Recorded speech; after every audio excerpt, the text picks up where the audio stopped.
Happy Friday, everyone. We are back here at the Natureplex. So we're right behind the building today. And we want to talk to you about snakes. And I have a little guest with me today. This is a gray rat snake. Kind of a new ambassador that we have. We have a few different individual gray rat snakes. And the reason why I have this friend with me today is because it's a very common snake. So we'll talk about gray rat snakes in just a moment.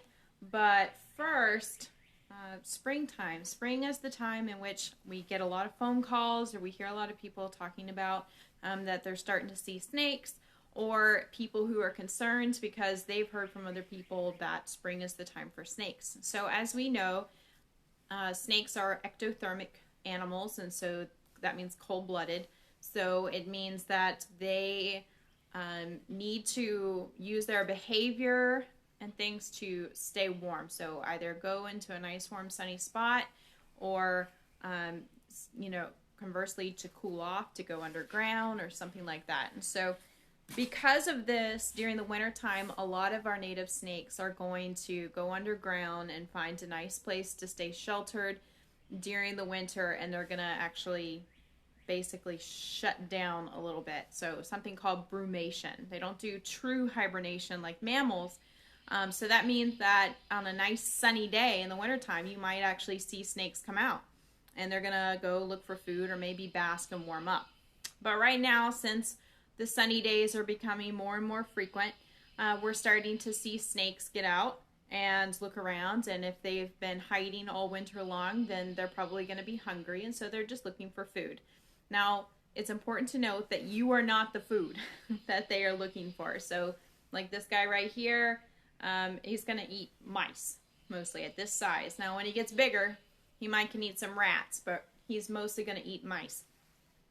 There are some specialist snakes that we have in the state, like the hognose, that eats lots of frogs and toads. We also have like the scarlet king snake that likes to eat lizards. So different snakes have different food preferences. So they're going to be more active this time of year just because they're coming out. Now, a lot of people talk about, well, is it the mating time, or is it going to be a bad year for snakes or something like that? And so we hear a lot of those kind of things too. And really, you just see a lot more snakes because they're more active and they're looking for food. That's a big thing about this time of year. And you might also hear a lot of people talking about it being a bad year for snakes. Well, if somebody has seen some snakes this year, then they might say it's a bad year for snakes. Now, for me, if I don't see any snakes, it's a bad year for snakes because I want to see them. So really, it's all about perception. And for most of the time, there's not anything particular that makes a year where you're more likely to see snakes than other years. It's just about you being in the right place at the right time. So when you do see a snake, the best thing you can do is to leave it alone, give it its space. Snakes are not aggressive, but they can be defensive because you are something that is 100 times its size. These are relatively small animals, and they are able to recognize that we are big, scary giants. And so if you were to go step on it, it does have bones, little ribs, little lungs, heart, brain, all of those things. They're a little different from yours, but they're still there.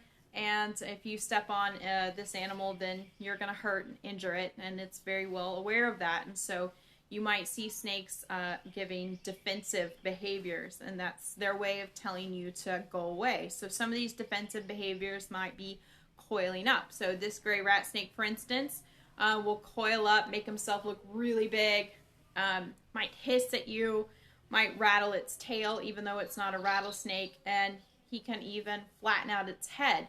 So you hear that a lot. A triangular head is how you tell a venomous snake from a non-venomous snake. Well, this gray rat snake can really make his head look triangular, and he's doing that to try to scare you away.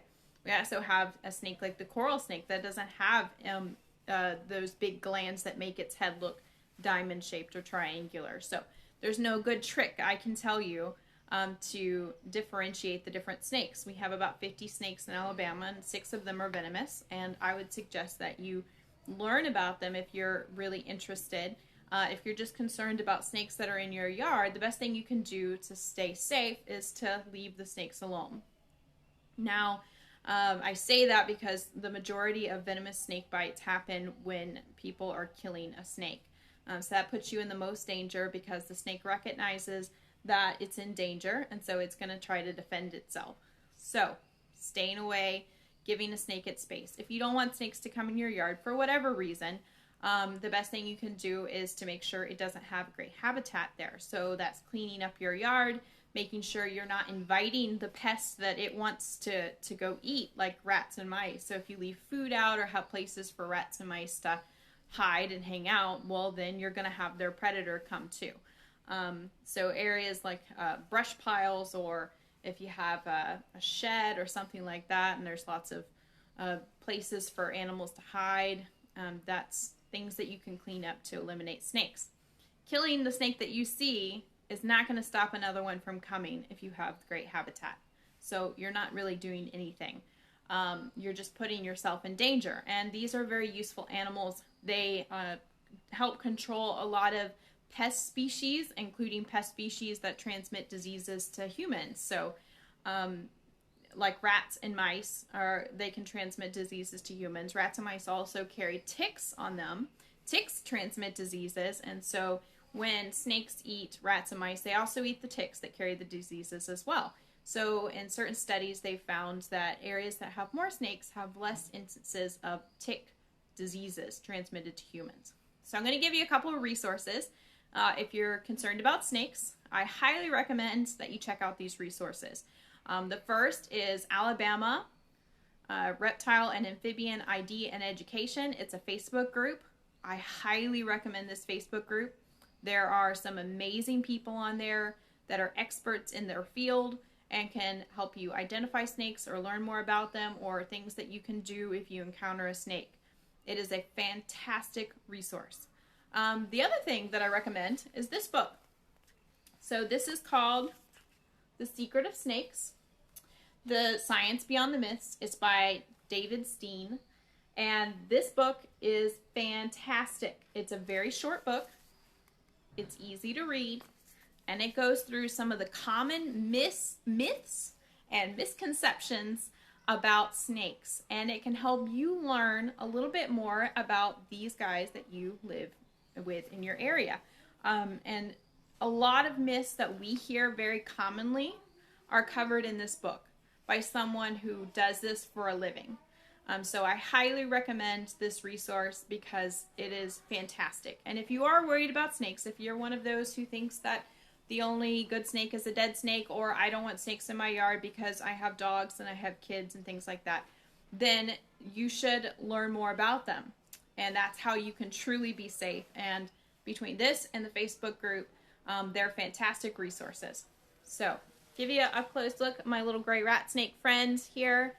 And I would like to say that this is a wild-caught individual that we haven't had very long. He's getting used to being handled. The only thing he's done this morning is to musk me, which is a little secretion that comes out that's pretty smelly. So I smell pretty bad right now because of him, but he hasn't tried to bite me or anything like that. We also saw a copperhead this morning out on the trail, or actually around the building. So we relocated him safely and properly using proper snake handling techniques as a trained person to move. And so I can show you some pictures of that, or maybe a video clip later if you're curious and see how that encounter went with somebody who is trained to be able to remove a venomous snake and what that venomous snake's behavior like. As you can see, it's lunchtime here. We have spring break camp going on right now. So lunchtime is going on. We have some kids coming into the area. Next week is also spring break camp. If you're not already signed up, you better hurry. Summer camp's right around the corner too. If you'd like to learn more about our programs, follow us on Facebook. Share this with your friends if you like videos like this. And let's see what else. Go to our website, alabamawildlife.org. Hope you have a fantastic weekend exploring outside. It's going to be beautiful. Thanks.